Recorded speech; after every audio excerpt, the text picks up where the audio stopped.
नमस्कार। मैं श्रीकांत सिंह, हिंदी विभाग, college of commerce arts and science, Patna. मित्रों, पिछली वार्ता में हम लोगों ने भाषा विषय पर संक्षिप्त चर्चा की थी। आज हम लोग हिंदी विषय में बात करेंगे। हिंदी शब्द का अर्थ, उसके प्रयोग एवं प्रचलन पर हम अपनी वार्ता को केंद्रित करने जा रहे हैं। यह जानकर आपको सुखद आश्चर्य होगा कि यह हिंदी शब्द हिंदी भाषा का शब्द नहीं है। यह संस्कृत, पाली, प्राकृत, अपभ्रंश या अन्य भारतीय भाषाओं का भी शब्द नहीं है। यह फारसी भाषा का शब्द है और सर्वप्रथम इसका प्रयोग ईरानियों ने किया था।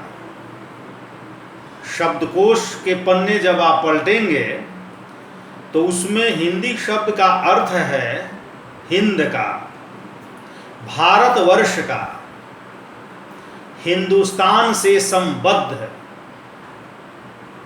या भारत का निवासी या भारत की राष्ट्रभाषा या प्राक्रांतर से कहें राजभाषा।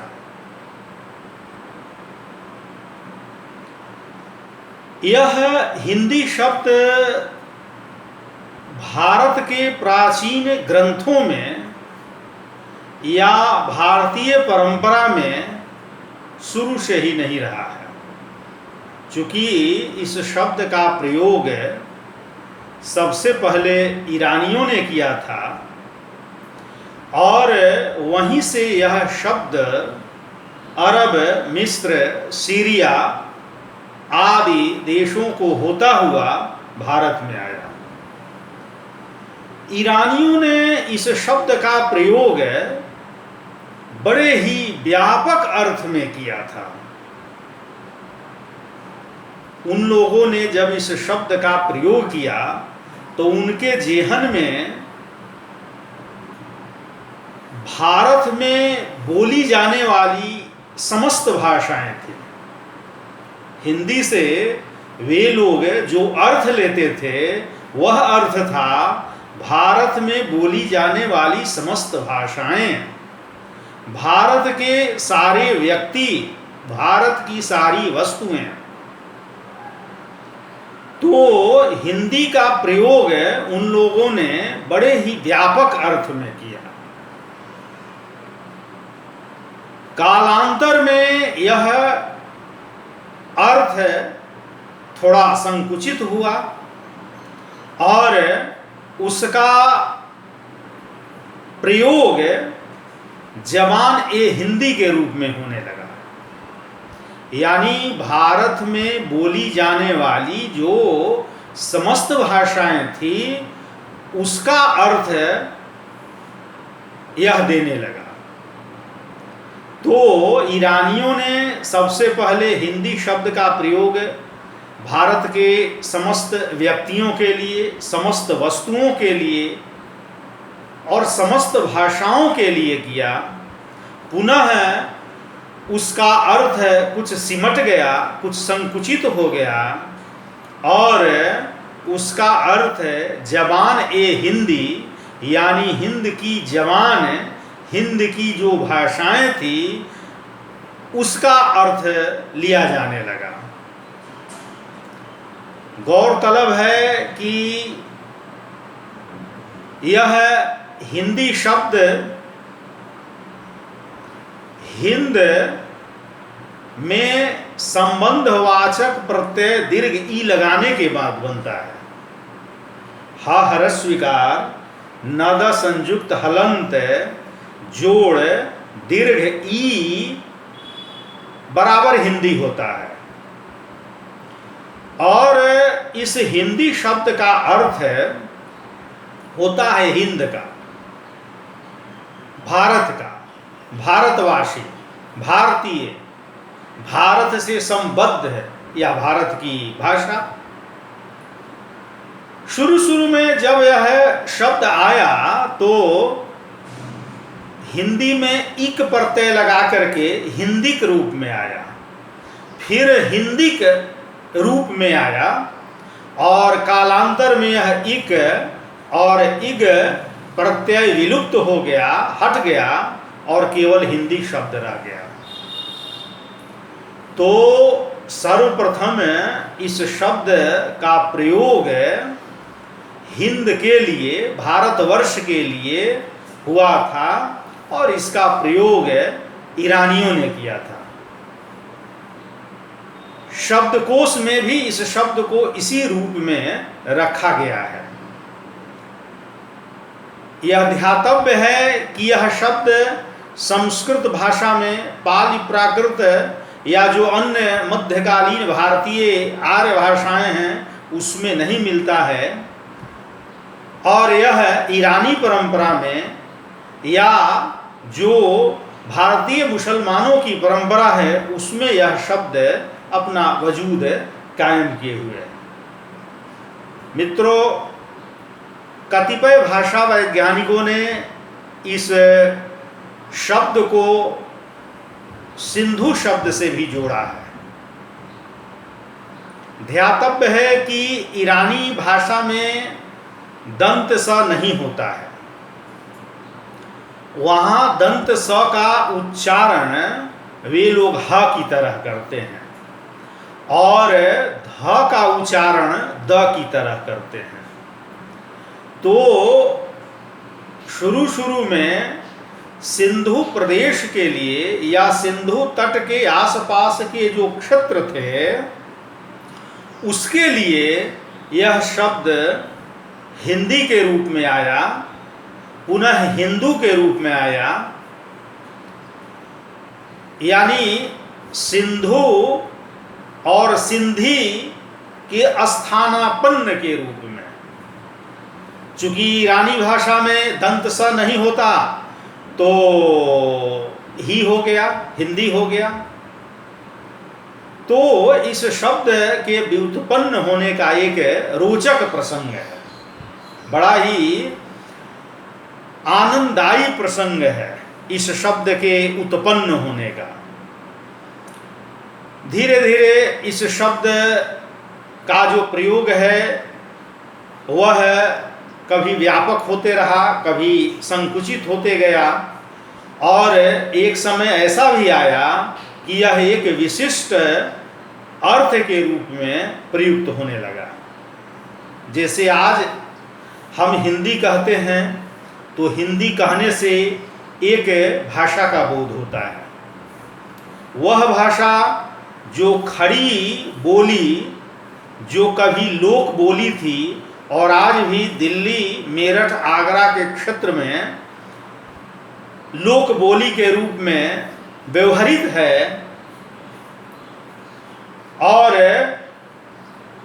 फिर कैसे वो मानक हिंदी के रूप में परिवर्तित हो जाती है, उसके लिए इस शब्द का प्रयोग होता है।